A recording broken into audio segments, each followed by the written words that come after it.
할머니, 제발 그만 다녀요. 그날의 그 목소리가 아직도 귓가에 맴돌고 있습니다. 손주 지우의 떨리는 목소리, 제 가슴을 후벼 파던 그 한마디. 하지만 그건 나중 이야기고 그날 아침만 해도 저는 그저 평범한 하루를 시작하고 있었습니다. 새벽 5시 반. 알람이 울리기 전에 눈이 떠지는 건 평생의 습관이었습니다. 어둠 속에서 조용히 이불을 개고 부엌으로 나가 물을 끓였습니다. 아들 민수가 일어나기 전에 아침을 차려놓고 손주 지우의 도시락을 챙기고 그리고 제 몫에 김밥 2줄을 싸서 가방에 넣었습니다. 거울 앞에 섰습니다. 68년을 살아온 얼굴, 주름이 깊게 패인 이마, 처진 눈꺼풀, 가늘어진 입술, 손으로 짧은 머리를 빗어 넘기며 생각했습니다. 오늘도 괜찮을 거야. 스스로를 다독이는 주문처럼요. 마트까지는 버스로 새 정거장입니다. 아침 공기가 차갑게 뺨을 스쳤고 버스 정류장에는 저 말고도 일찍 나선 사람들이 1,000여 명 서 있었습니다. 다들 고개를 숙인 채 스마트폰만 들여다보고 있었습니다. 저는 그냥 앞을 바라봤습니다.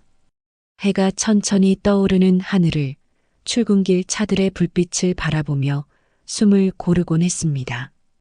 영자 씨, 또 일찍 오셨네요. 마트 직원 통로로 들어서자 경비 아저씨가 반갑게 인사를 건넸습니다. 이곳에서 유일하게 제 이름을 불러주는 사람이었습니다. 네, 좋은 아침입니다. 짧게 인사를 나누고 직원 휴게실로 향했습니다. 사물함에서 마트 조끼를 꺼내 입고 낡은 운동화 끈을 다시 한번 단단히 묶었습니다. 6시간, 때로는 8시간을 서 있어야 하는 발이니까요. 계산대 3번. 제 자리였습니다. 아침 일찍부터 장을 보러 오시는 어르신들이 주 고객이었고 저는 그분들의 물건을 하나하나 찍어 나갔습니다. 삑삑삑. 바코드 읽는 소리, 비닐봉투 찢는 소리, 카드 단말기의 경쾌한 알림음. 이 소리들이 제 하루를 채웠습니다. 할머니, 좀 빨리빨리 해요. 뒤에 사람 많잖아요. 점장 김대호 씨의 목소리가 뒤에서 날아왔습니다. 오전 10시쯤이었을 겁니다. 손님이 몰리는 시간대였고 제 손이 조금 느렸던 건 사실입니다. 배추 한 포기를 들어 올리는데 손목에 힘이 예전 같지 않았으니까요. 죄송합니다. 고개를 숙이고 대답했습니다. 점장은 한숨을 한 번 쉬고는 다른 계산대로 가버렸습니다. 뒤에 줄 서 있던 젊은 여자 손님이 혀를 차는 소리가 작게 들렸습니다. 손이 조금 떨렸습니다. 아니, 많이 떨렸습니다. 하지만 멈출 수 없었습니다. 다음 손님의 물건을 찍고 또 찍고 계속 찍어 나갔습니다.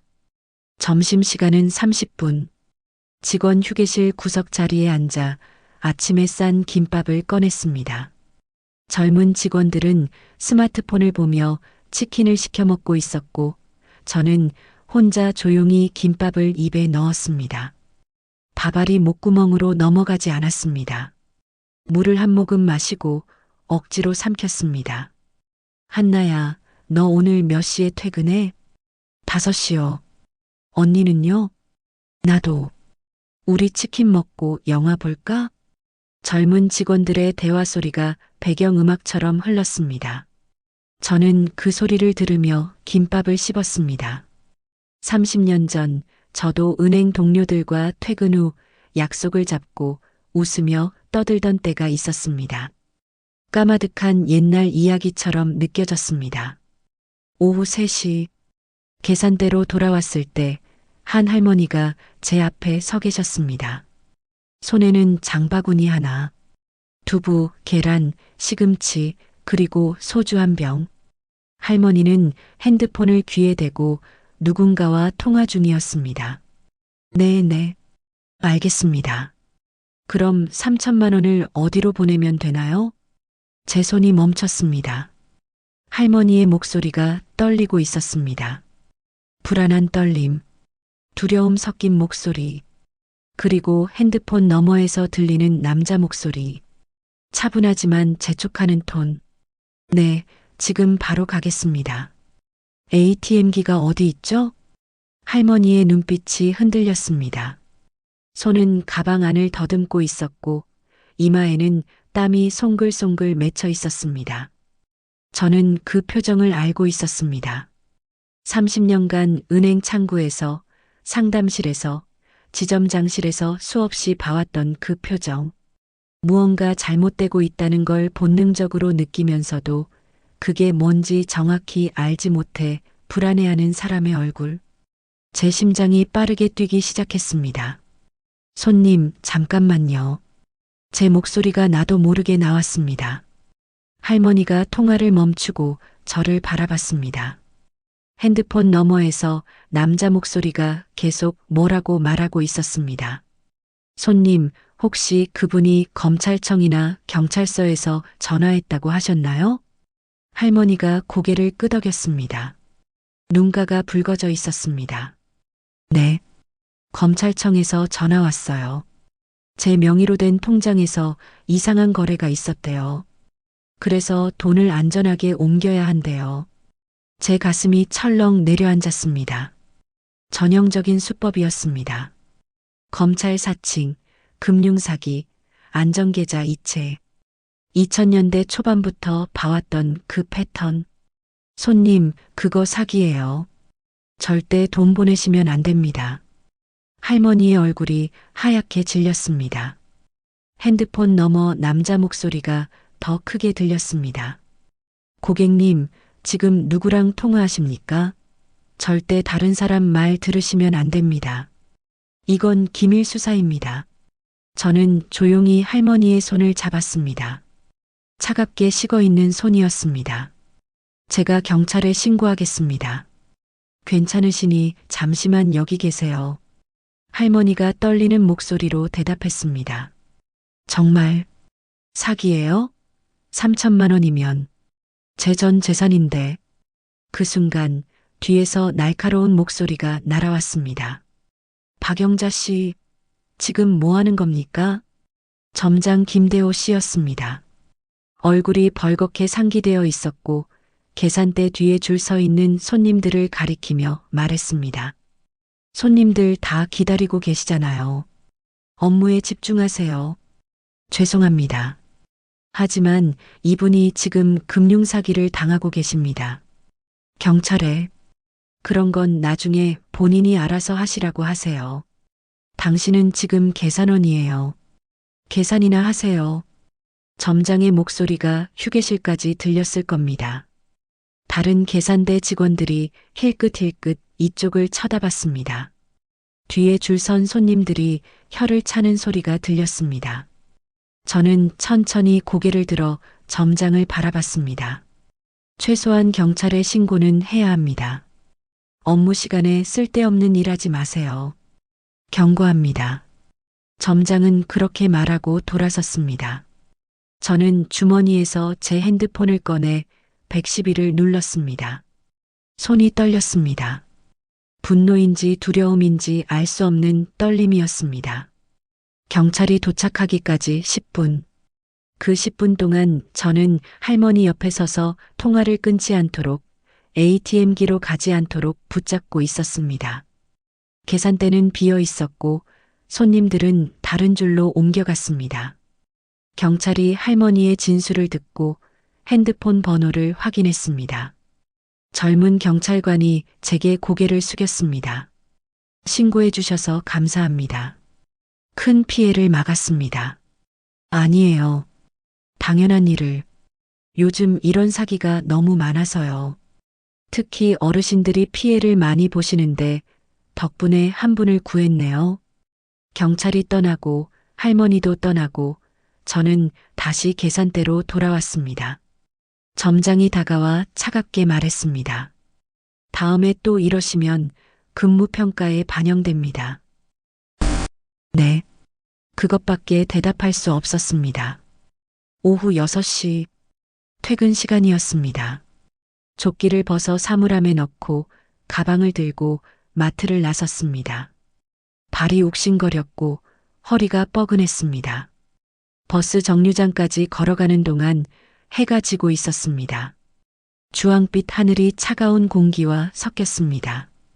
집에 도착한 건 7시쯤이었습니다. 현관문을 열자 거실에 불이 켜져 있었습니다. 아들 민수가 소파에 앉아 TV를 보고 있었고 손주 지우는 자기 방에서 문을 닫고 있었습니다. 엄마 오셨어요? 응. 저녁은? 편의점에서 사 먹었어요. 엄마도 드세요. 민수가 테이블 위에 놓인 삼각김밥을 가리켰습니다. 저는 가방을 내려놓고 부엌으로 갔습니다. 냉장고를 열었지만 별로 먹고 싶은 게 없었습니다. 물을 한 컵 마시고 거실로 돌아왔습니다.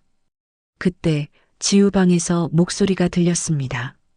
문틈 사이로 새어나오는 작은 목소리. 전화 통화를 하고 있는 것 같았습니다. 응, 우리 할머니? 그냥 마트에서 계산대 아르바이트 하시는 거야. 별거 아니야. 제 발이 멈췄습니다. 아니, 대단한 거 아니야. 그냥 물건 찍는 거잖아. 누구나 할 수 있는 거지 뭐. 심장이 조여왔습니다. 응, 나도 좀 창피해. 친구들이 마트 오면 혹시 볼까봐. 어쩔 수 없잖아. 우리 집 형편이 이러니까. 더 이상 듣고 싶지 않았습니다. 저는 조용히 제 방으로 들어가 문을 닫았습니다. 침대 끝에 앉아 두 손으로 얼굴을 감쌌습니다. 눈물이 나올 것 같았지만 나오지 않았습니다. 그냥 텅 빈 느낌만 가슴을 채웠습니다. 서랍을 열었습니다. 맨 아래 칸, 낡은 수첩 밑에 숨겨둔 작은 플라스틱 케이스. 그 안에 명찰이 하나 들어 있었습니다. 박영자 지점장 은행. 손가락으로 명찰 표면을 쓰다듬었습니다. 플라스틱이 닳아서 글씨가 흐릿해져 있었습니다. 2008년 12월 31일 명예퇴직하던 날 마지막으로 떼어낸 이 명찰. 30년을 증명하는 이 작은 조각. 지우의 목소리가 다시 들려왔습니다. 복도를 지나가며 민수와 나누는 대화였습니다. 아빠, 할머니 언제까지 저렇게 일하실 거예요? 아빠가 능력이 없어서 그래. 미안하다. 저도 알바라도 할까요? 할머니 힘드실 것 같아서. 너는 공부나 해. 할머니는 괜찮으시대. 괜찮다고 했습니다. 제가 했던 말입니다. 난 일하는 게 좋다고 했습니다. 거짓말이었습니다.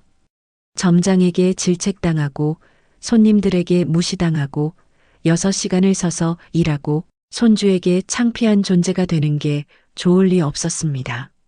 하지만 저는 괜찮다고 말할 수밖에 없었습니다. 명찰을 꺼내 손바닥에 올려놓았습니다. 작고 가벼운 플라스틱 조각이었지만 30년의 무게가 느껴졌습니다. 신입 행원 시절, 과장이 되던 날, 차장을 거쳐 부지점장이 되고 마침내 지점장 명찰을 달던 그날의 기억들. 나는 누구였지? 어둠 속에서 명찰을 바라보며 저는 생각했습니다. 그리고 조용히, 아주 조용히 결심했습니다. 내가 할 수 있는 일이 있다면 해야지. 사흘이 지났습니다. 아침마다 눈을 뜰 때 몸이 더 무거워지는 것 같았습니다. 허리를 펴고 일어서는데 예전보다 시간이 더 걸렸습니다. 거울 앞에 서면 눈 밑에 다크서클이 짙어진 게 보였습니다. 하지만 저는 여전히 새벽 5시 반에 일어났고 아침을 차렸고 김밥을 쌌고 버스를 탔습니다. 계산대 3번은 제 자리였고 그곳에서 6시간을 서 있는 것이 제 일이었습니다. 화요일 오전이었습니다. 비가 부슬부슬 내리는 날씨였고 마트 안은 눅눅한 공기로 가득했습니다. 우산을 접는 소리, 비닐봉투 스치는 소리, 카트 바퀴가 바닥을 굴러가는 소리가 어우러져 묘한 리듬을 만들었습니다. 10시쯤 젊은 여성이 제 계산대 앞에 섰습니다. 30 중반쯤 되어 보였습니다. 손에는 유아용 기저귀 한 팩, 분유, 그리고 과일 몇 개. 핸드폰을 귀에 대고 있었습니다. 네, 알겠습니다. 그런데 제가 카드를 2개나 만든 기억이 없는데요. 제 손이 기저귀 바코드 위에서 잠시 멈췄습니다. 예, 제 명의로 대출이 실행됐다고요? 그게 무슨... 여성의 목소리가 떨렸습니다. 손에 든 장바구니가 살짝 흔들렸고 그 안에 사과 하나가 바닥으로 굴러떨어졌습니다. 제가 몸을 굽혀 사과를 주워 올렸습니다. 죄송해요. 제가 지금 은행에서 전화 받는 중이라. 여성이 황급히 사과하며 말했습니다. 얼굴이 창백했고 이마에 땀이 맺혀 있었습니다. 핸드폰 너머에서 남자 목소리가 들렸습니다. 차분하지만 긴박한 톤이었습니다. 고객님, 지금 즉시 조치를 취하지 않으시면 신용등급이 폭락합니다. 빨리 ATM기로 가셔서. 저는 조용히 계산을 멈추고 여성을 바라봤습니다. 그 눈빛을 봤습니다. 혼란과 불안, 그리고 무언가 잘못되고 있다는 본능적 감각. 사흘 전 그 할머니와 똑같은 표정이었습니다.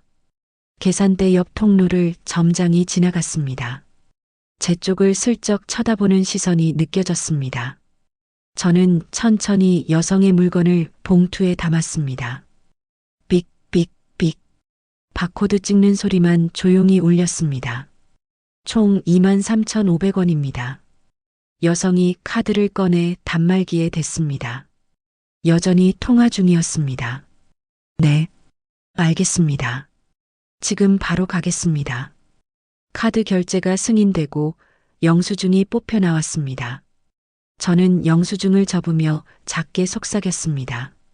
손님, ATM기 가시기 전에 잠깐만 저쪽으로 오실 수 있으세요? 여성이 통화를 잠시 멈추고 저를 쳐다봤습니다. 예, 급하신 거 아는데요. 중요한 말씀이 있어서요. 1분만요. 제 목소리는 낮았지만 단호했습니다. 여성이 망설이다가 고개를 끄덕였습니다. 핸드폰 너머 남자에게 잠깐만요라고 말하고 통화를 대기 상태로 놨습니다. 저는 계산대를 비우고 여성을 구석진 음료 코너로 안내했습니다. 점장의 시야에서 벗어난 곳이었습니다. 뒤에 줄 선 손님들이 투덜거리는 소리가 들렸지만 신경 쓸 겨를이 없었습니다.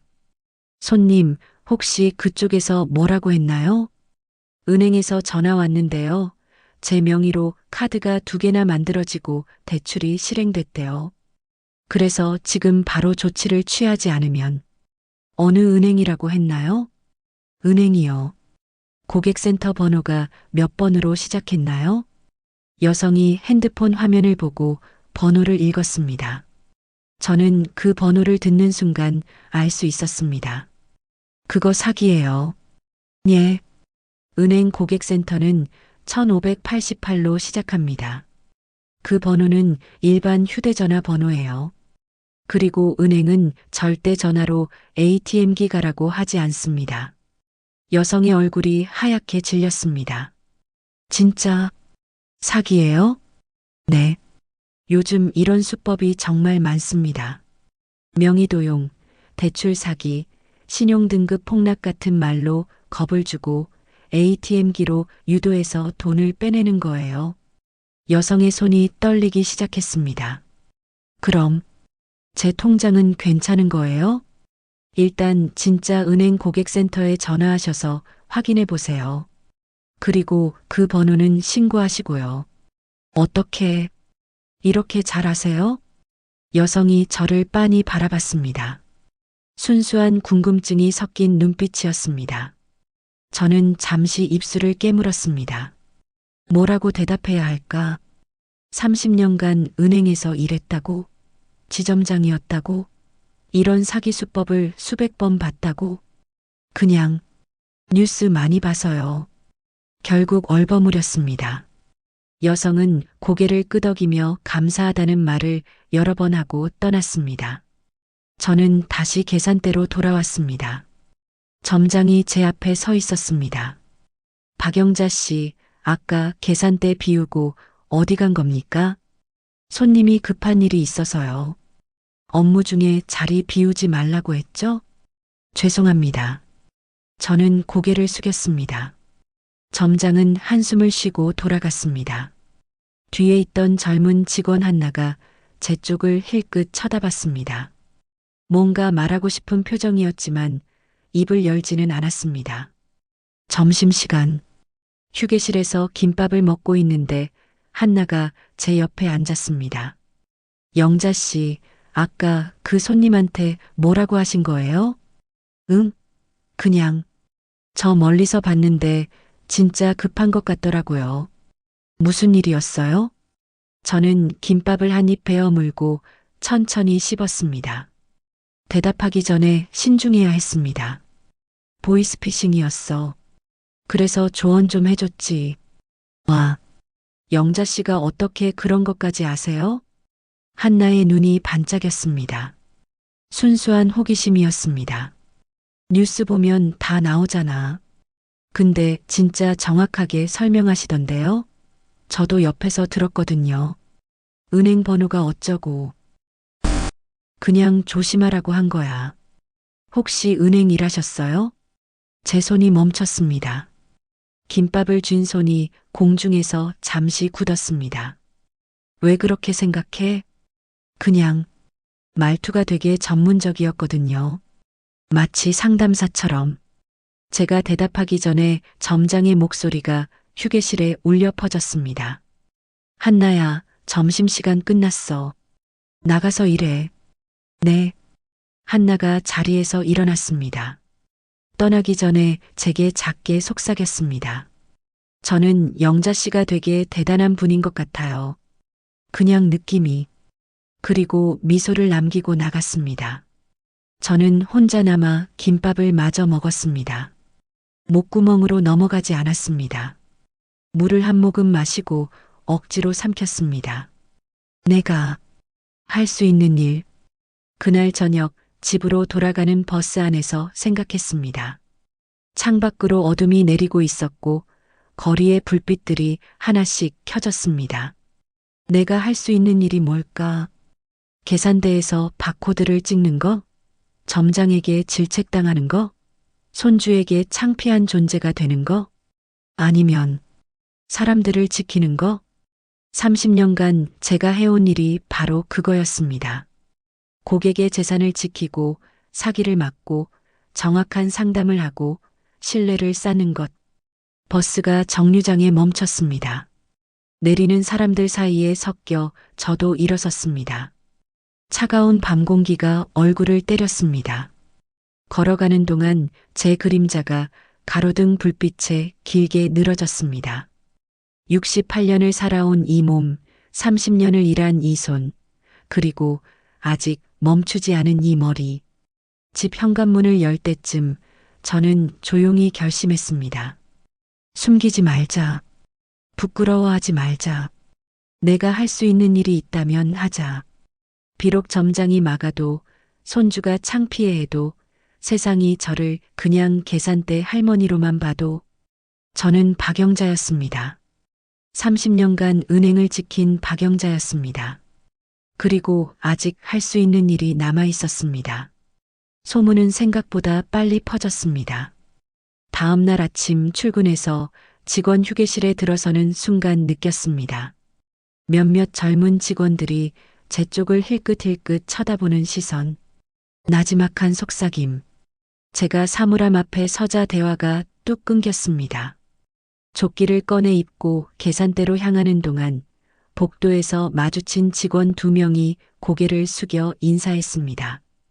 어제까지만 해도 그냥 지나쳤던 사람들이었습니다.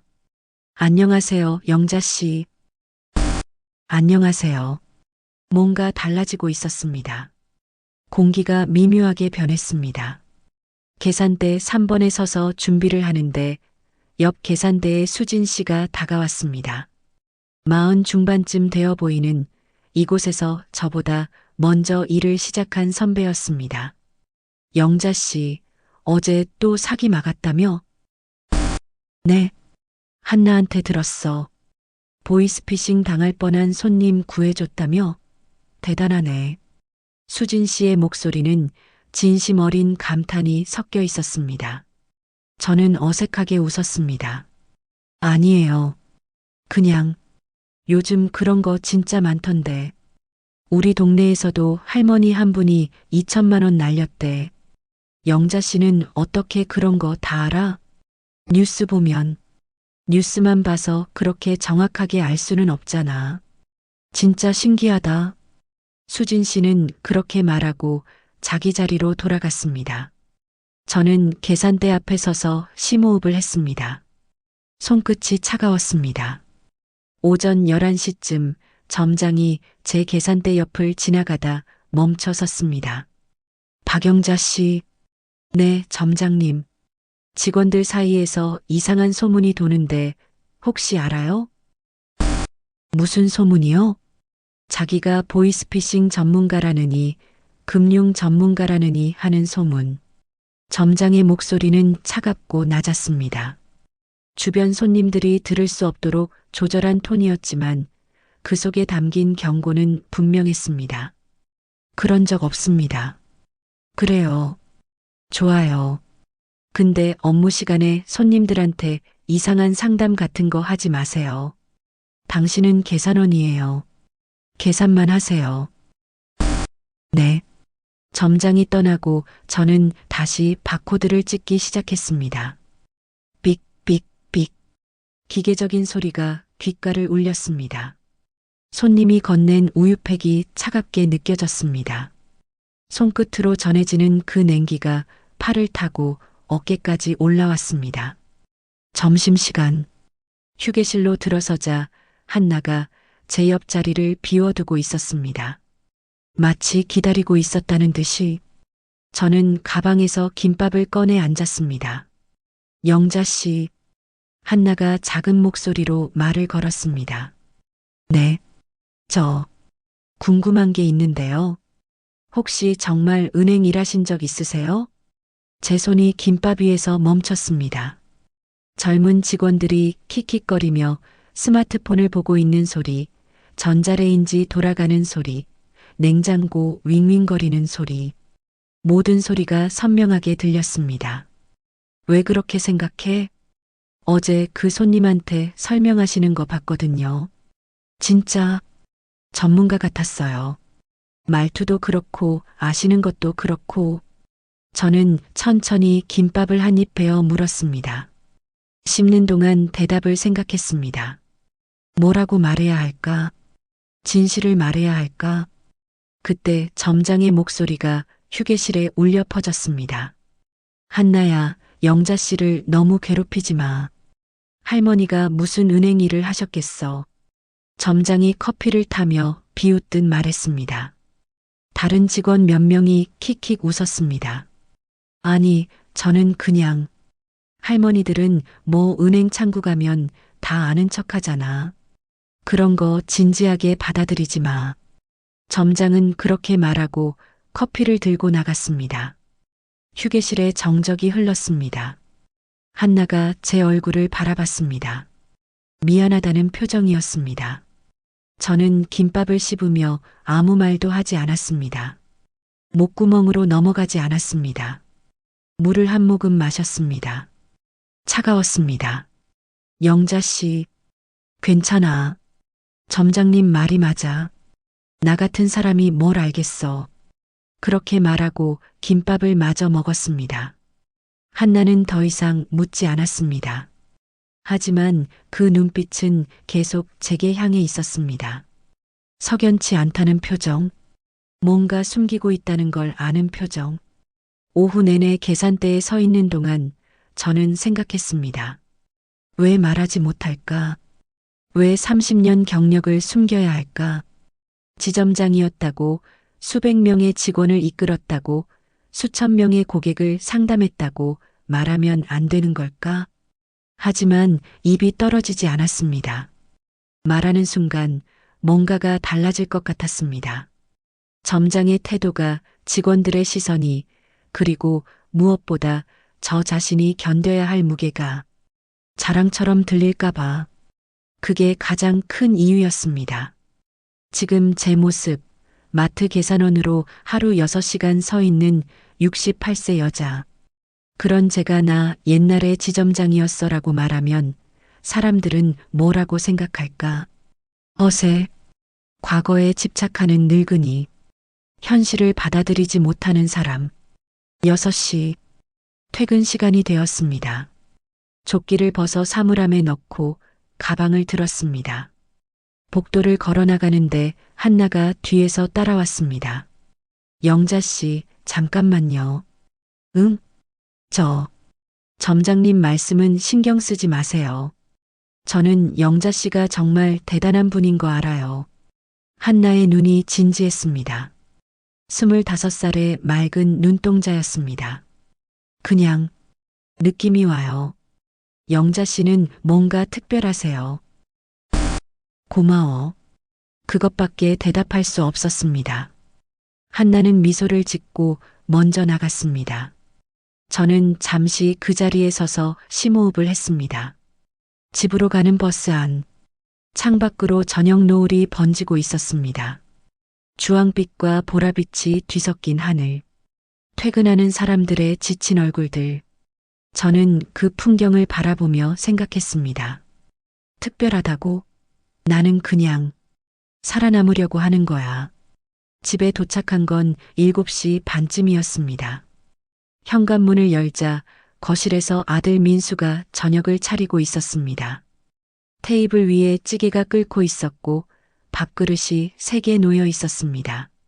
엄마 오셨어요. 오늘은 제가 저녁했어요. 그래, 고생했네. 저는 가방을 내려놓고 손을 씻었습니다. 거울에 비친 제 얼굴, 피곤해 보였습니다. 눈가의 주름이 더 깊어진 것 같았습니다. 식사를 하는 동안 민수가 조심스럽게 말을 꺼냈습니다. 엄마, 응, 진짜 집에서 쉬세요. 제가 뭐라도 더 하겠습니다. 엄마가 이렇게 일하시는 거, 저 때문인 거 알아요. 숟가락을 든 제 손이 공중에서 멈췄습니다. 무슨 소리야? 나는 일하는 게 좋아서 하는 거야. 엄마, 저 알아요. 제가 사업 망치고 엄마 돈까지 날렸잖아요. 그래서 이렇게. 민수야. 저는 숟가락을 내려놓고 아들을 바라봤습니다. 나는 정말 일하는 게 좋아. 집에만 있으면 답답해. 사람들 만나고 일하고 그게 나한테는 행복이야. 거짓말이었습니다. 점장에게 질책당하고 손님들에게 무시당하고 발이 붙도록 서 있는 게 행복할 리 없었습니다. 하지만 아들 앞에서 진실을 말할 수 없었습니다. 민수는 더 이상 묻지 않았습니다. 고개를 숙이고 밥을 먹었습니다. 그 모습이 가슴 아팠습니다. 지우 방에서는 불이 꺼져 있었습니다. 학원간 모양이었습니다. 텅 빈 방문을 바라보며 저는 생각했습니다. 손주도 아들도 제 진짜 모습을 모릅니다. 그날 밤 제 방에 누워 천장을 바라봤습니다. 어둠 속에서 서랍을 열고 명찰을 꺼냈습니다. 손바닥에 올려놓고 만져봤습니다. 플라스틱의 차가운 감촉, 흐릿해진 글씨, 박영자 지점장. 저는 이 사람이었습니다. 한때는요. 그리고 지금도 어쩌면 여전히 이 사람인지도 모릅니다. 다만 아무도 알아보지 못할 뿐. 목요일 아침이었습니다. 마트 입구에 현수막이 걸려 있었습니다. 금융사기 예방 캠페인 마이너스 금융감독원과 함께하는 안전한 금융생활. 빨간 글씨가 눈에 띄었습니다. 저는 그 앞을 지나 직원 통로로 들어갔습니다. 휴게실에서 점장이 직원들을 모아놓고 브리핑을 하고 있었습니다. 오늘 금융감독원에서 나오십니다. 손님들한테 금융사기 예방 관련 팸플릿 나눠주고 상담도 해주신대요. 다들 친절하게 응대하고 특히 민원 들어가지 않게 조심하세요. 직원들이 고개를 끄덕였습니다. 저는 뒤쪽에 서서 조용히 듣고 있었습니다. 10시쯤 정장을 입은 사람들 5명이 마트 중앙홀에 부스를 설치했습니다. 금융감독원 로고가 박힌 배너, 팸플릿 가득한 테이블, 그리고 노트북 한 대. 한 명은 팀장으로 보였습니다.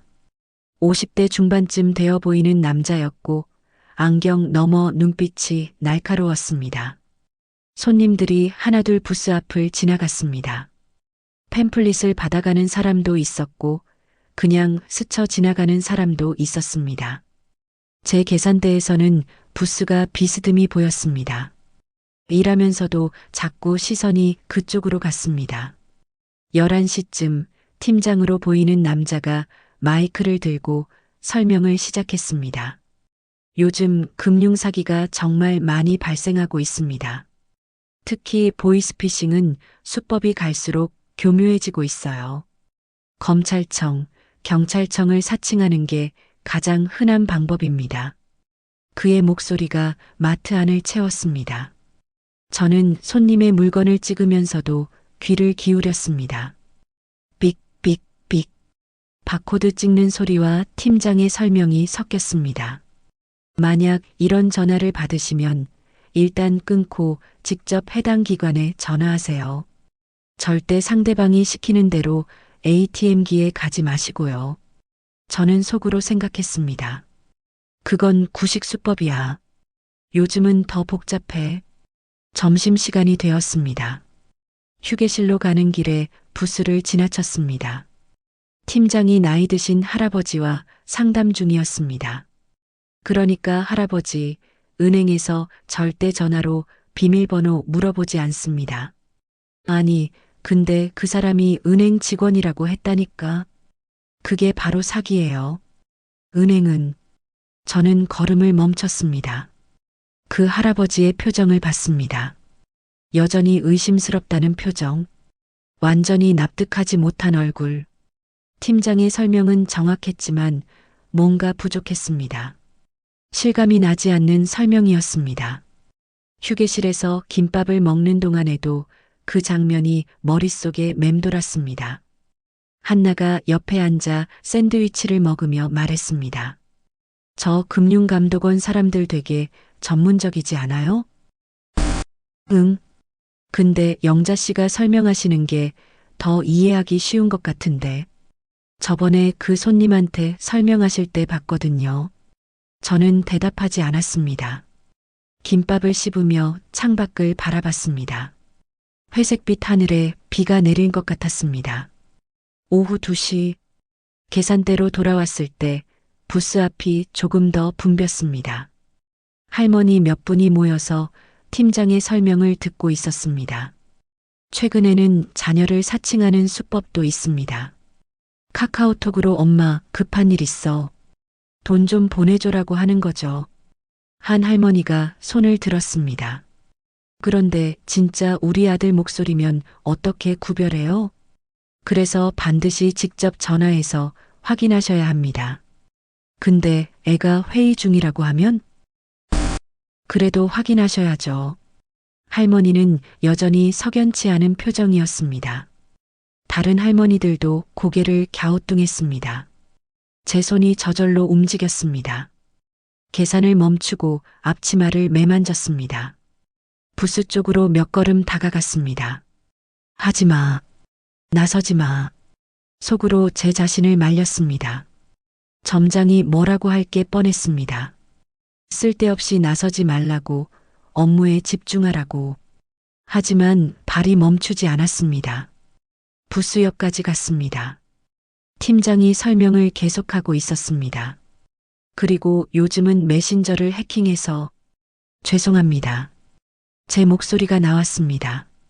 작았지만 분명한 목소리였습니다. 팀장이 설명을 멈추고 저를 바라봤습니다.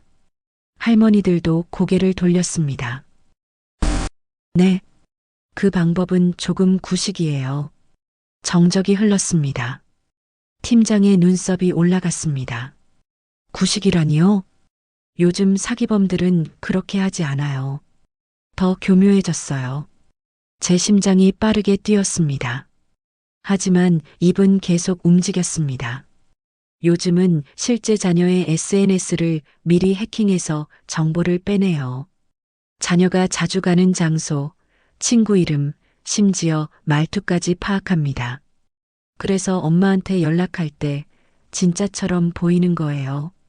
엄마, 나 지금 강남역 앞인데라고 하면서 실제로 자녀가 자주 가는 장소를 언급하죠. 그럼 부모는 진짜라고 믿게 되고요. 할머니들의 눈이 커졌습니다. 팀장이 저를 빤히 쳐다봤습니다. 그리고 ATM기 유도도 이제는 직접적으로 하지 않아요. 엄마, 내 통장으로 입금해줘라고 하면서 계좌번호를 알려주죠. 그럼 ATM기 가라는 말을 안 해도 자연스럽게 은행에 가게 되는 거예요. 한 할머니가 고개를 끄덕였습니다. 아, 그러니까 애가 진짜인 것처럼 속이는 거구나. 네. 그래서 확인하는 방법은 자녀만 아는 질문을 던지는 겁니다. 예를 들어, 내가 초등학교 때 키우던 강아지 이름이 뭐였지? 라든지 가족만 아는 비밀 이야기를 물어보는 거예요.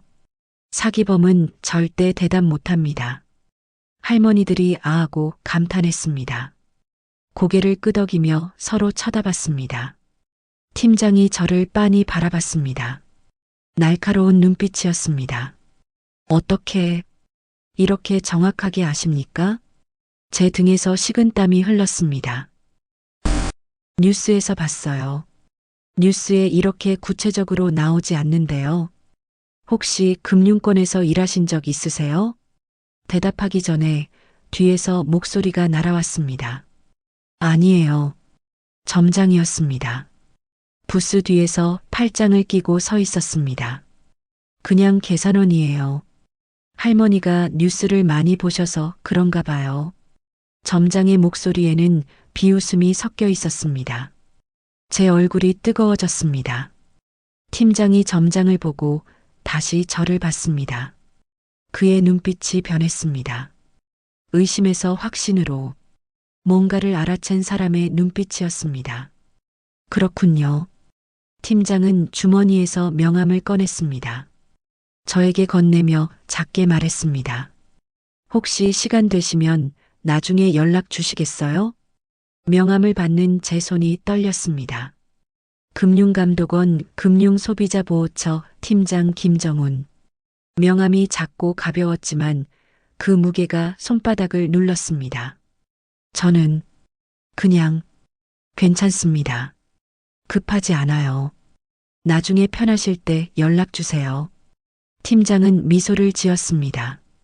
할머니들은 계속 제게 질문을 쏟아냈습니다. 아가씨, 그럼 은행에서 문자로 링크 보내는 것도 조심해야 돼요? 네. 절대 문자 속 링크는 클릭하시면 안 돼요. 은행 앱을 직접 여세요. 요즘 카드사에서 자꾸 전화 오는데 그것도 조심해야 돼요. 카드사 번호를 검색해서 직접 전화하세요. 상대방이 건 전화는 믿지 마시고요. 저는 할머니들의 질문에 하나하나 대답했습니다. 30년간 해왔던 일이었습니다. 고객 상담, 사기 예방 교육, 금융 안전 안내. 제 입에서 말들이 자연스럽게 흘러나왔습니다. 점장이 제 팔을 잡았습니다. 박영자 씨, 지금 업무 시간이에요. 계산대로 돌아가세요. 네. 저는 할머니들에게 고개를 숙이고 계산대로 돌아갔습니다. 손에 쥔 명함이 축축하게 젖어 있었습니다. 주머니에 넣었습니다. 계산대에 서서 바코드를 찍는 동안 부스 쪽을 힐끔 쳐다봤습니다. 팀장이 저를 바라보고 있었습니다. 그리고 옆 직원에게 뭐라고 속삭였습니다. 두 사람 모두 제 쪽을 쳐다봤습니다. 뭔가가 달라지고 있었습니다.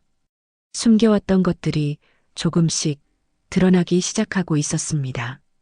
그날은 금요일이었습니다. 아침부터 마음 한구석이 무거웠습니다.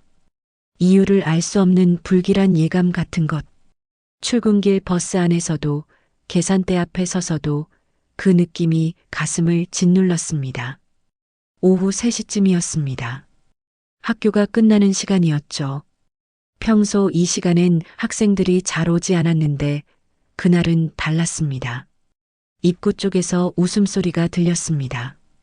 고등학생으로 보이는 아이들 서너 명. 교복 차림이었고 가방을 메고 들어왔습니다. 과자와 음료수를 사러 온 모양이었습니다. 저는 별 생각 없이 계산을 계속했습니다. 손님의 물건을 찍고 봉투에 담고 카드를 받았습니다. 삑삑삑. 익숙한 리듬. 그때 한 아이의 목소리가 들렸습니다. 야, 저 할머니. 제 손이 순간 굳었습니다. 어디? 저기. 3번 계산대. 진짜네. 박지우 할머니 아니야? 제 심장이 쿵 내려앉았습니다. 지우. 제 손주 이름이었습니다. 고개를 들지 않았습니다. 계속 바코드를 찍었습니다. 떨리는 손으로 억지로 평정을 유지하며 제발 그냥 지나가길. 제발 알아보지 못하길. 확실해? 지우 할머니 맞아? 응. 저번에 지우가 학교 앞에서 할머니랑 같이 있는 거 봤거든. 헐, 진짜 마트에서 일하시네. 키득키득 웃는 소리가 들렸습니다. 아기는 없었을 겁니다. 그냥 신기해서 재미있어서 하는 웃음이었겠죠. 하지만 그 웃음소리가 송곳처럼 가슴을 찔렀습니다. 아이들은 과자를 들고 제 계산대로 왔습니다. 저는 고개를 들 수 없었습니다. 바코드만 찍었습니다. 삑삑. 손이 떨려서 2번 잘못 찍었습니다. 취소하고 다시 찍었습니다. 총 6,800원입니다.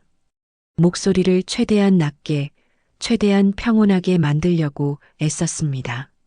한 아이가 카드를 내밀며 친구에게 속삭였습니다. 작은 목소리였지만 들렸습니다. 지우한테 얘기해야 되나? 하지 마. 창피할 것 같은데. 그러게. 근데 신기하다. 할머니가 왜 일하시지?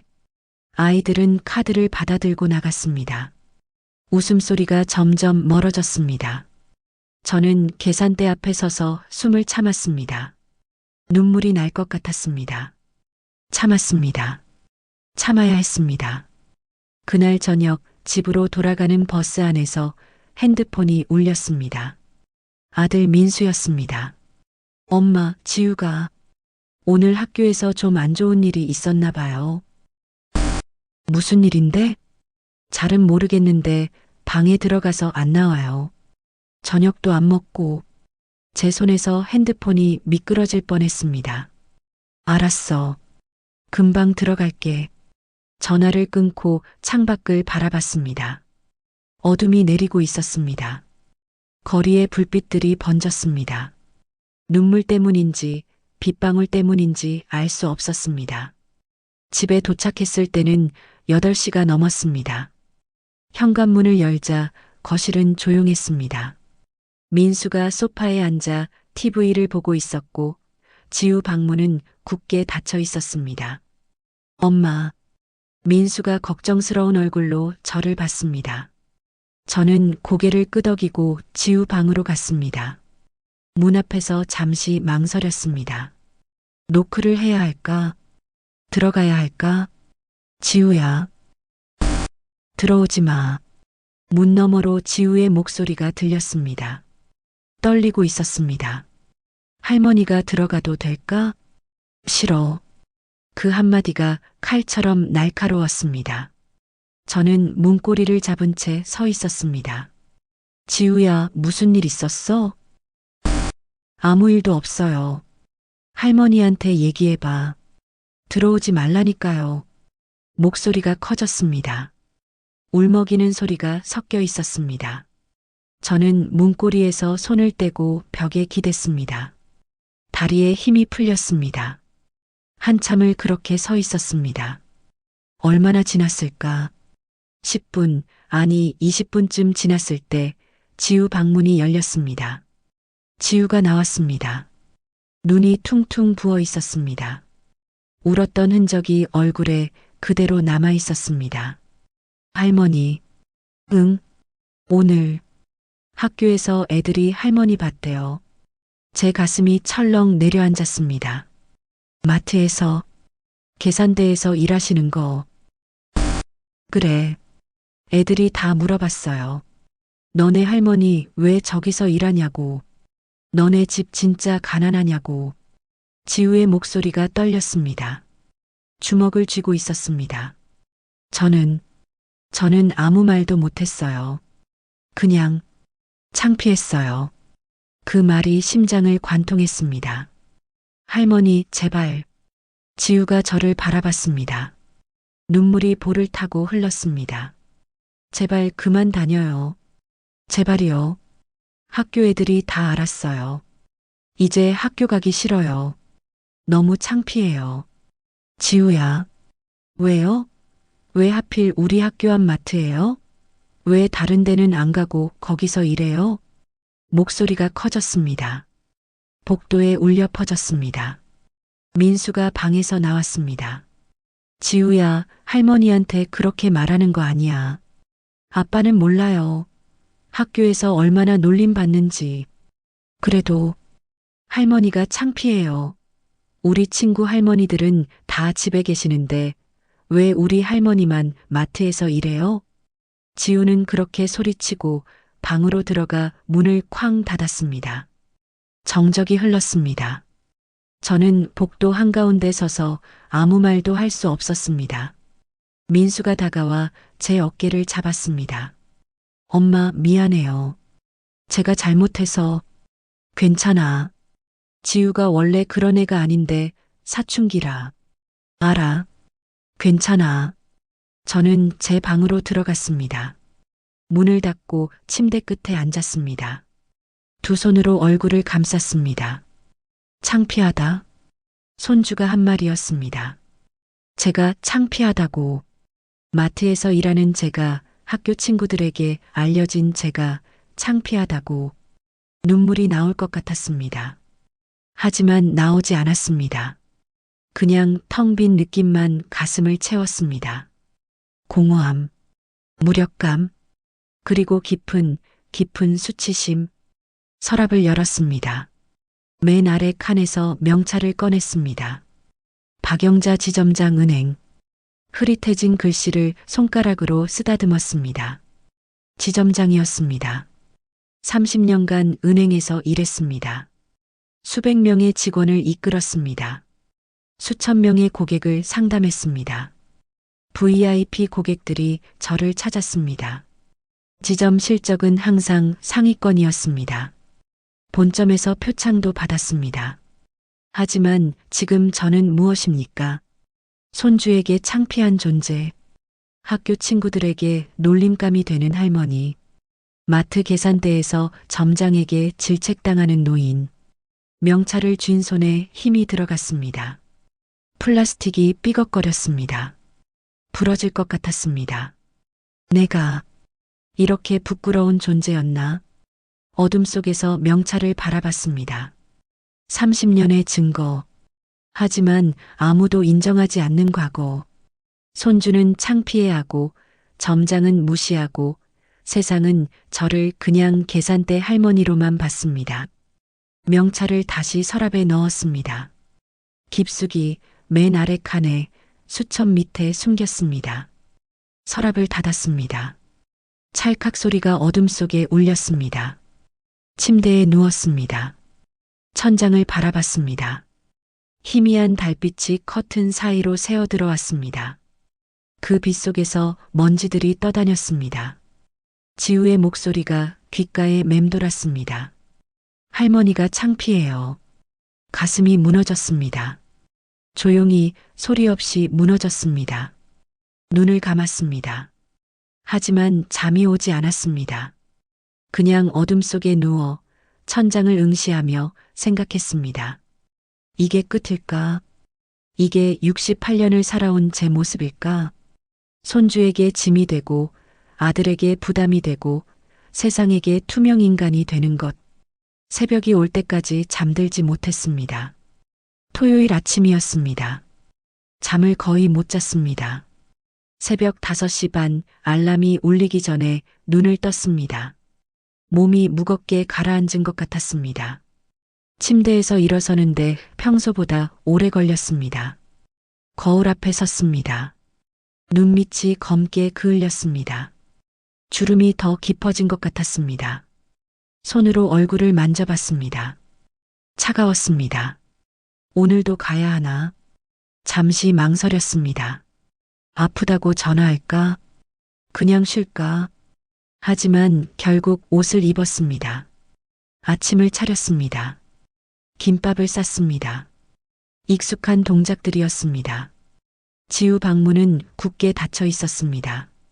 어젯밤 이후 한 번도 나오지 않았습니다. 저는 그 문 앞을 지나쳐 현관으로 갔습니다. 마트까지 가는 버스 안. 창밖으로 토요일 아침 풍경이 흘러갔습니다. 장을 보러 나온 사람들, 조깅하는 사람들, 강아지 산책시키는 사람들. 평온한 아침이었습니다. 하지만 제 가슴속은 평온하지 않았습니다. 계산대 3번에 섰을 때 한나가 다가왔습니다. 영자 씨, 괜찮으세요? 안색이 안 좋으신데. 응, 괜찮아. 어제 무슨 일 있으셨어요? 아니야. 그냥 좀 피곤해서. 한나는 더 묻지 않았습니다. 하지만 걱정스러운 눈빛으로 저를 바라봤습니다. 10시가 되었습니다. 토요일이라 손님이 많았습니다. 계산대마다 줄이 길었습니다. 저는 기계적으로 바코드를 찍었습니다. 삑, 삑, 삑. 손님의 얼굴도 제대로 보지 않았습니다. 그냥 물건만 찍고 봉투에 담고 영수증을 건넸습니다. 11시쯤 이상한 느낌이 들었습니다. ATM기 앞에 노인들이 계속 모여 있었습니다. 한 분, 두 분, 세 분. 모두 핸드폰을 귀에 대고 있었습니다. 표정이 다급했습니다. 손이 떨리고 있었습니다. 제 손이 바코드 위에서 멈췄습니다. 이상하다. 경험이 말해줬습니다. 30년간 은행 창구에서 상담실에서 수없이 본 그 패턴. 뭔가 잘못되고 있다는 본능적인 감각. 한 할머니가 ATM기 앞에서 카드를 꺼냈습니다. 손이 심하게 떨렸습니다. 핸드폰 너머에서 남자 목소리가 들렸습니다. 저는 귀를 기울였습니다. 빨리 하세요. 지금 바로 하지 않으면. 또 다른 할아버지가 ATM기 옆에 섰습니다. 같은 표정이었습니다. 같은 떨림이었습니다. 동시다발. 제 심장이 빠르게 뛰기 시작했습니다. 이건 우연이 아니었습니다. 조직적이었습니다. 한 명을 노리는 게 아니라 여러 명을 동시에 노리고 있었습니다. 계산을 멈췄습니다. 손님이 저기요? 라고 불렀지만 들리지 않았습니다. 저는 ATM기 쪽으로 걸어갔습니다. 손님, 첫 번째 할머니에게 다가갔습니다. 할머니가 카드를 ATM기에 넣으려는 순간이었습니다. 잠깐만요. 혹시 누구한테 전화 받으셨어요? 검찰청에서요. 급한 일이라서. 카드 넣지 마세요. 그거 사기예요. 할머니의 손이 멈췄습니다. 핸드폰 너머에서 남자 목소리가 커졌습니다. 고객님, 지금 누구 말 듣고 계십니까? 방해하는 사람 있으면 안 됩니다. 저는 조용히 할머니의 핸드폰을 받았습니다. 통화를 끊었습니다. 여기 계세요. 움직이지 마세요. 두 번째 할아버지에게로 갔습니다. 이미 ATM기에 카드를 넣은 상태였습니다. 할아버지, 취소 누르세요. 지금 당장요. 뭐? 근데 은행에서. 은행 아니에요. 사기예요.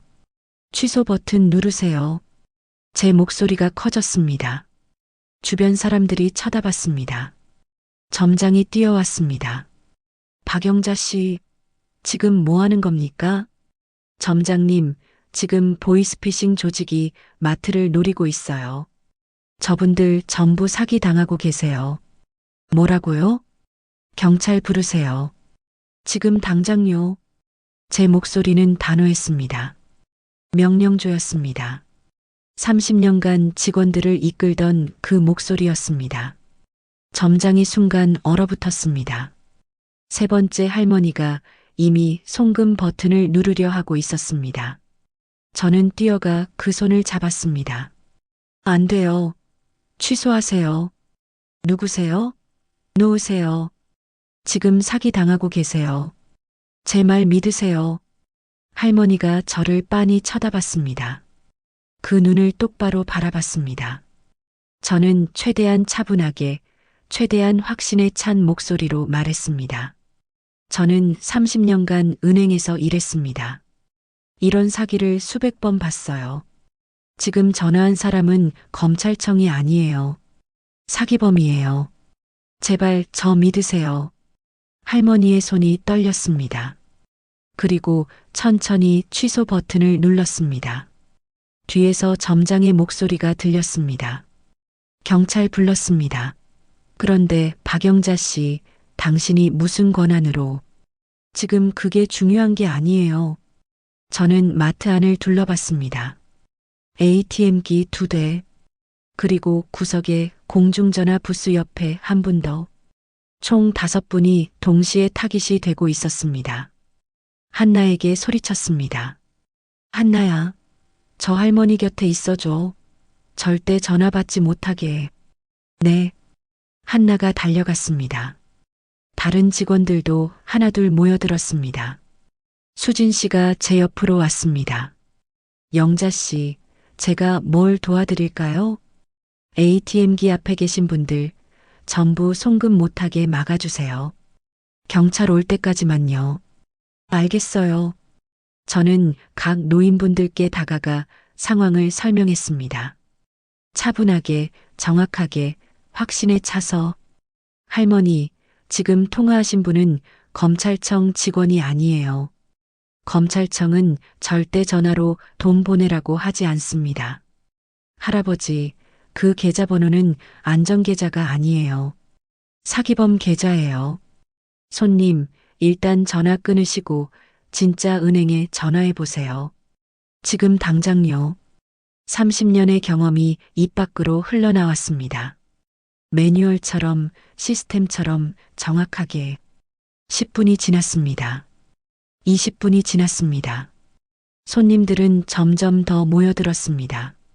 무슨 일인지 구경하는 사람들, 수군대는 소리들, 점장과 직원들은 당황한 채 서 있었습니다. 하지만 저는 침착했습니다. 이런 상황을 수없이 겪어봤습니다. 위기 대응 매뉴얼, 고객 보호 프로토콜, 은행 지점장으로서 수도 없이 훈련받았던 것들. 영자 씨, 이 할머니가 계속 전화 받으려고 해요. 한나의 목소리가 들렸습니다. 저는 그쪽으로 갔습니다. 할머니가 핸드폰을 꺼내려 하고 있었습니다. 할머니, 안 돼요. 조금만 기다리세요. 경찰 오면 정확하게 확인할 수 있어요. 근데 진짜 검찰청이면 어떡해요? 나 큰일 나는 거 아니에요? 검찰청이 맞다면 기다려도 괜찮아요. 하지만 사기라면 지금 전화 받는 순간 돈을 잃으세요. 할머니가 망설이다가 고개를 끄덕였습니다. 30분쯤 지났을 때 경찰이 도착했습니다. 2명의 경찰관이 들어왔습니다. 그리고 그 뒤에 금융감독원 로고가 박힌 조끼를 입은 사람이 보였습니다. 김정훈 팀장이었습니다. 무슨 일입니까? 경찰이 물었습니다. 저는 침착하게 설명했습니다. 보이스피싱 조직의 동시다발 공격입니다. 현재 5분이 타깃이 되었고 예상 피해액은 한 분당 평균 3천에서 5천, 총 약 2억 원 정도로 추정됩니다. 경찰이 눈을 크게 떴습니다. 어떻게? 각 분들의 핸드폰 통화 기록 확인해 보시면 됩니다. 전부 같은 시간대에 걸려온 전화일 겁니다. 조직적으로 움직인 거예요. 김정훈 팀장이 저를 빤히 쳐다봤습니다. 그리고 천천히 다가왔습니다. 도대체? 팀장이 입을 열려는 순간 점장이 끼어들었습니다. 이 사람은 그냥 계산원이에요. 어떻게 이런 걸 아는지는 저도 모르겠습니다만. 그냥 계산원이 이런 걸 할 수 있습니까? 팀장의 목소리는 날카로웠습니다. 점장이 입을 다물었습니다. 팀장이 제게 물었습니다. 도대체 어떻게 이렇게 정확하게 아십니까? 동시다발 공격 패턴까지 파악하시고 예상 피해까지 추정하시고 이건 전문가가 아니면 불가능합니다. 주변이 조용해졌습니다. 모두가 저를 바라봤습니다. 직원들, 손님들, 경찰, 그리고 구경하던 사람들. 저는 한 번 숨을 깊이 들이마셨습니다. 30년간 목소리가 떨렸습니다. 하지만 계속했습니다. 30년간 은행에서 일했습니다. 은행에서요? 네. 1978년에 입사해서 2008년까지 30년이요. 직책이 지점장이었습니다. 그 순간 공기가 멈췄습니다. 점장의 얼굴이 새하얗게 변했습니다. 직원들의 입이 벌어졌습니다. 한나가 손으로 입을 막았습니다. 지점장님께서 여기서 팀장의 목소리도 떨렸습니다. 명예퇴직 후에 여기서 일하고 계셨던 겁니까? 네. 대답하는 제 목소리는 작았지만 분명했습니다. 그때였습니다. 마트 입구가 열리는 소리가 들렸습니다. 고등학생들이 들어왔습니다. 교복을 입은 아이들. 그중 한 명이 저를 봤습니다. 지우였습니다. 손주 지우가 친구들과 함께 서 있었습니다. 놀란 얼굴로 저를 바라보고 있었습니다. 그리고 바로 그 순간 경찰관 한 명이 다가와 제게 말했습니다. 덕분에 큰 피해를 막았습니다. 정말 감사합니다. 경찰이 고개를 숙여 인사했습니다. 김정훈 팀장도 고개를 숙였습니다. 지점장님, 정말 대단하십니다. 주변 사람들이 박수를 쳤습니다. 구경하던 손님들, 직원들, 그리고 구조된 노인분들. 저는 그 박수 소리 속에서 입구에 선 지우를 바라봤습니다. 손주의 눈이 커져 있었습니다. 옆에 선 친구들이 웅성거렸습니다. 저분이 지우 할머니야? 진짜? 대박. 지점장이었다고? 지우가 천천히, 아주 천천히 저에게로 걸어왔습니다. 그 얼굴에 눈물이 흐르고 있었습니다. 지우가 제 앞에 섰습니다. 눈물로 얼룩진 얼굴, 떨리는 입술, 주먹을 꽉 쥔 손. 친구들이 뒤에 서서 지켜보고 있었습니다. 주변 사람들도 경찰도 직원들도 모두 저희를 바라봤습니다. 할머니, 지우의 목소리는 작고 떨렸습니다. 저 몰랐어요. 할머니가 말을 잇지 못했습니다. 그냥 울기만 했습니다. 16살 아이가 할머니 앞에서, 사람들 앞에서 소리내어 울었습니다. 저는 지우를 조용히 안았습니다. 작은 몸이 제 품에서 흔들렸습니다. 괜찮아. 다 괜찮아. 그렇게 속삭였습니다. 지우의 친구 한 명이 작게 말했습니다. 지우야, 너네 할머니 진짜 멋있으시다. 다른 친구도 고개를 끄덕였습니다. 완전 영웅이시잖아. 대박이다 진짜. 지우가 제 품에서 얼굴을 들었습니다. 눈물과 콧물로 범벅이 된 얼굴이었습니다. 할머니, 미안해요. 제가 너무 나빴어요. 아니야. 내 잘못이 아니야. 저는 할머니를 창피하게 생각했어요. 그런데 할머니는 알아. 다 알아. 저는 지우의 머리를 쓰다듬었습니다. 부드럽게 천천히. 경찰이 구조된 노인분들의 진술을 받기 시작했습니다. 김정훈 팀장이 제게 다가왔습니다. 지점장님, 정말 감사합니다. 오늘 최소 2억 원의 피해를 막으셨어요.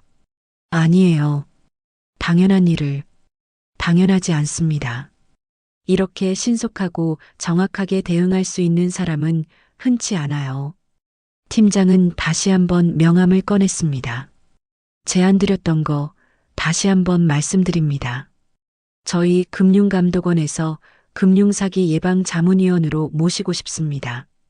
주 1회 정도 강의와 상담만 해주시면 됩니다. 물론 적절한 보수도 생각해 보겠습니다.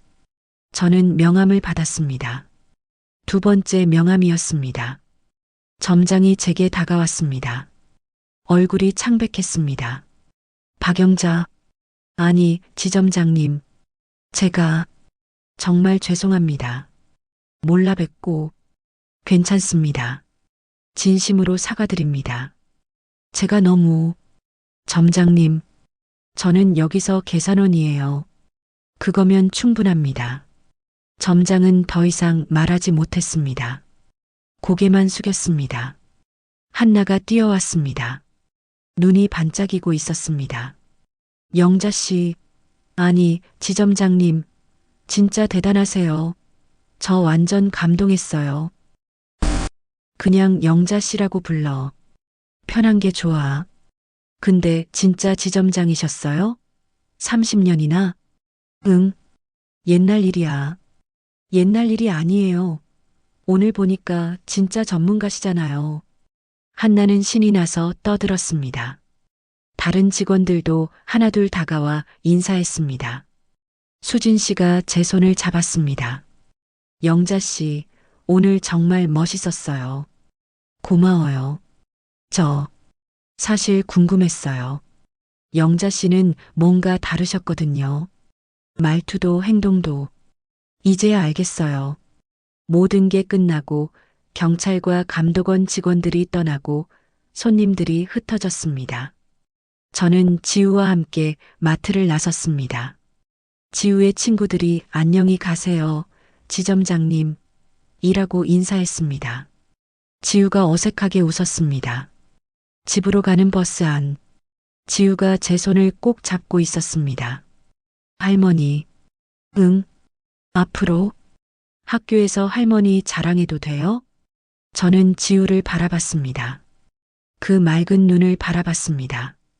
내가 하고 싶으면 하고 싶어요. 진짜로요. 지우가 환하게 웃었습니다. 그 웃음이 버스 창문에 비쳤습니다. 일주일이 지났습니다. 마트는 여전했습니다. 계산대 3번은 여전히 제자리였습니다. 삑삑삑. 바코드 찍는 소리도 손님 응대하는 것도 똑같았습니다. 하지만 뭔가 달라졌습니다. 점장은 이제 존댓말을 썼습니다. 영자 씨, 오늘 수고하셨습니다라고 말했습니다. 직원들은 먼저 인사했습니다. 손님들 중 몇몇은 저를 알아봤습니다. 저번에 TV 나오신 분이시죠? 로컬 뉴스에 나갔었습니다. 68세 전직 은행 지점장, 마트에서 보이스피싱 조직 적발. 짧은 인터뷰도 했습니다. 하지만 저는 길게 말하지 않았습니다. 당연한 일 했을 뿐입니다라고만 했습니다. 김정훈 팀장에게서 다시 연락이 왔습니다. 금융감독원 자문위원 제안이었습니다. 주 1회 2시간 강의. 보수도 괜찮았습니다. 저는 고민했습니다. 이틀을 고민했습니다. 그리고 전화했습니다. 팀장님, 제안 감사합니다. 하지만 정중히 거절하겠습니다. 그러십니까? 혹시 이유를? 저는 여기가 좋습니다. 마트 가요. 사람들 만나고 일하고 그게 제게 맞는 것 같아요. 전화 너머로 팀장의 한숨소리가 들렸습니다. 아쉽네요. 하지만 존중합니다. 대신 가끔 자문은 부탁드려도 될까요? 전화로만요. 그건 기꺼이요. 전화를 끊고 저는 생각했습니다. 왜 거절했을까? 돈도 더 벌고 전문성도 인정받고 더 나은 대우를 받을 수 있었는데. 하지만 알았습니다. 저는 증명하고 싶지 않았습니다. 제가 대단하다는 걸, 제가 능력 있다는 걸 세상에 보여주고 싶지 않았습니다. 그저 제자리에서 할 수 있는 일을 하고 싶었습니다. 마트 계산대에서 손님들을 만나고 가끔 사기를 막아주고 웃으며 인사하는 것. 그게 제게는 충분했습니다. 어느 목요일 오후였습니다. 계산대에 젊은 여성이 섰습니다. 핸드폰을 귀에 대고 있었고 표정이 불안했습니다. 저는 그 표정을 알아봤습니다. 손님 혹시... 죄송해요. 지금 급한 전화라서... 괜찮습니다. 근데 혹시 은행에서 전화 왔나요? 여성이 놀란 얼굴로 저를 봤습니다. 어떻게 아세요? 일단 통화 끊으세요. 제가 확인해 드릴게요. 저는 침착하게 여성과 상담했습니다. 역시 보이스피싱이었습니다. 5분 상담으로 1,000만 원을 구했습니다. 여성이 눈물을 글썽이며 감사하다고 했습니다. 어떻게 이렇게 잘 아세요? 오래 일했어요. 은행에서요. 은행에서요? 네. 그래서 이런 거 좀 알아요. 여성은 거듭 감사 인사를 하고 떠났습니다. 저는 다시 계산을 시작했습니다. 삑. 한나가 옆에서 웃으며 말했습니다. 영자 씨, 또 한 분 구하셨네요. 그냥 운이 좋았지. 운이 아니에요. 실력이죠. 저는 대답하지 않고 미소만 지었습니다. 그날 저녁 집에 돌아왔을 때 거실에서 좋은 냄새가 났습니다. 민수가 저녁을 차리고 있었고 지우가 테이블을 닦고 있었습니다. 엄마 오셨어요. 오늘은 제가 된장찌개 끓였어요. 할머니, 저는 밥 차렸어요. 두 사람이 환하게 웃었습니다. 저는 가방을 내려놓고 손을 씻었습니다. 저녁을 먹는 동안 지우가 말했습니다. 할머니, 오늘 학교에서 선생님이 진로 상담하셨는데요. 그래, 뭐라고 하셨는데? 저 은행원 해볼까 생각 중이에요. 숟가락을 든 제 손이 멈췄습니다. 은행원? 네. 할머니처럼요. 사람들 도와주고 그런 일 하고 싶어요. 지우의 눈이 반짝였습니다. 민수도 옆에서 웃었습니다. 지우가 요즘 엄청 자랑해요. 우리 할머니가 지점장이었다고. 그만해라. 창피하게. 창피한 게 아니에요, 엄마. 자랑스러운 거죠. 저는 밥을 한 숟가락 떠먹었습니다. 따뜻했습니다. 그날 밤 제 방에 누워 천장을 바라봤습니다. 서랍을 열었습니다. 맨 아래 칸에서 명찰을 꺼냈습니다. 박영자 지점장 은행. 손바닥에 올려놓고 바라봤습니다. 오래 숨겨왔던 이 작은 조각. 하지만 이제 알았습니다.